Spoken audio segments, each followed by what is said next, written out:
So, question of the day. Can a fan base ruin a good game? Yes. Yes, it absolutely can. Now, when I say that, what do I mean? What do I mean by saying, yes, a fan base can ruin a game? Well, okay, let me just clear something up real quick. Let me just clear something up so that way none of this comes out the wrong way. I have nothing against fans. I have nothing against fans. Okay, I established that in my AFMAL video, where I was talking about how the whole AFMAL thing needs to stop. I mentioned that.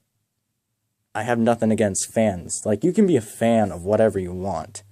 And as a matter of fact, that's how most video games today become successful. They grow a fan base. And that's how they become more, that's how they get more attention. That's how they become a little more famous. And yeah, that's just kind of how it goes. But yeah, now on to the point at hand here. So when it comes to games that have been ruined by their fan base, there are some games that come to mind. Overwatch, not so much. Overwatch kind of had a thing where people were kind of, or the fans were kind of ruining it in a way. But that's kind of toned down, so that doesn't really come to mind, but it does in a way, if that makes sense. It doesn't really. But there are 3 games that come to mind when I think of killer fan bases. I think of Minecraft, Sonic the Hedgehog, and Five Nights at Freddy's. Now, I'm going to use an example here, and I'm just going to use Five Nights at Freddy's because out of all the things I can use as an example, Five Nights at Freddy's is something that I can very much use for an example when it comes to a bad fan base. Now, so when Five Nights at Freddy's came out, when it first came out, it got pretty big, and then it got huge around 2014 and 2015. Now, how did it do that? It grew in the media. People were acknowledging it, and people were playing it nonstop, because that was back in 2014, FNAF was like the new trend. Everyone was playing it. Everyone had to have it. It was like the fidget spinner. You know, everyone had to have it. And yeah, like that, it was a trend. You know, everyone was playing it back then. And then around 2015, it took over YouTube completely, almost. I mean, of course it did around like the middle of 2014. That's when it all kind of started. But 2015 is when it really just took off and kind of just got out of control.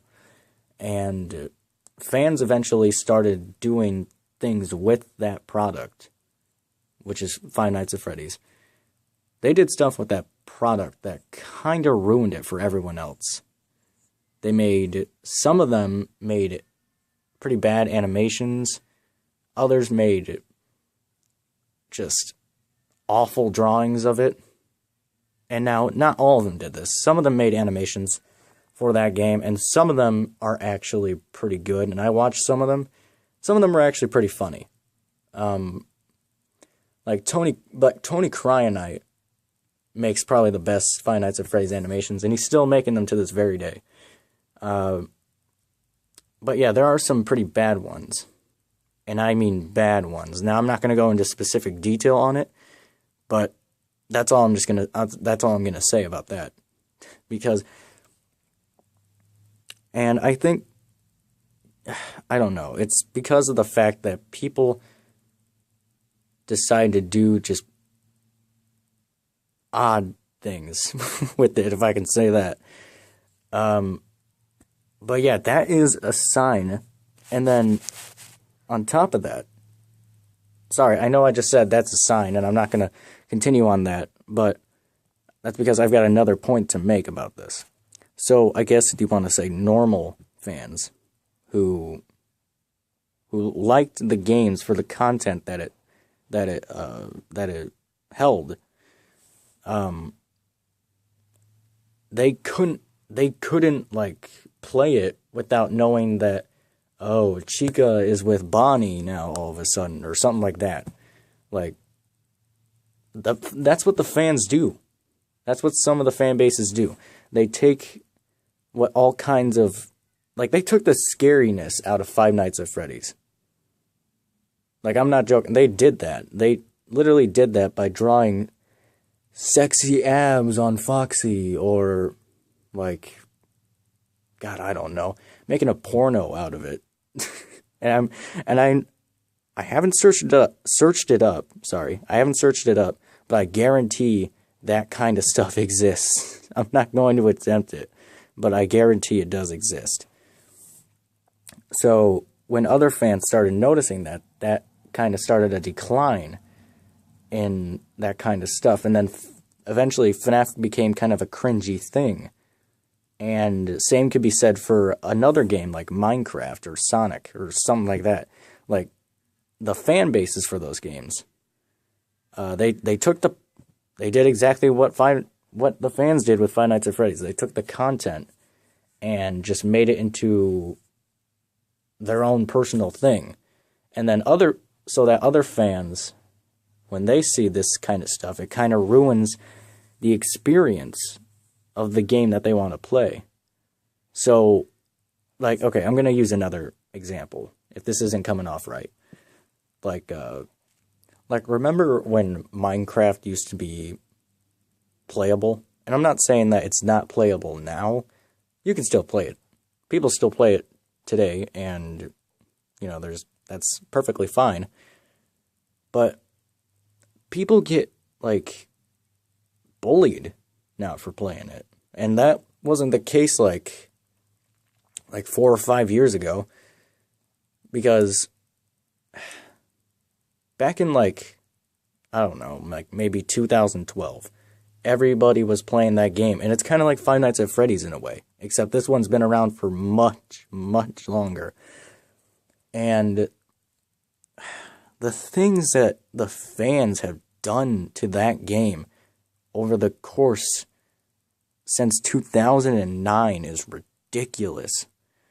Like, it went from being like a game where you can mine stuff and it's cool, to being a game where you're constantly worried about someone picking on you for doing it, because the fans have turned it into a dating simulator. And that still bugs me about that. It still bugs me. It's a topic that will never, ever be a good thing. But yeah, the fans have fan base, a fan base can ruin a game. And I believe what I just said is something that is very true. The fans can take the product, they can take the content that a game has to offer, and they will turn it into something different that will destroy the game entirely. That's all I've got to say. Let me know in the comments if you agree with me or not. And if you don't agree, that's fine. But yeah, that's all.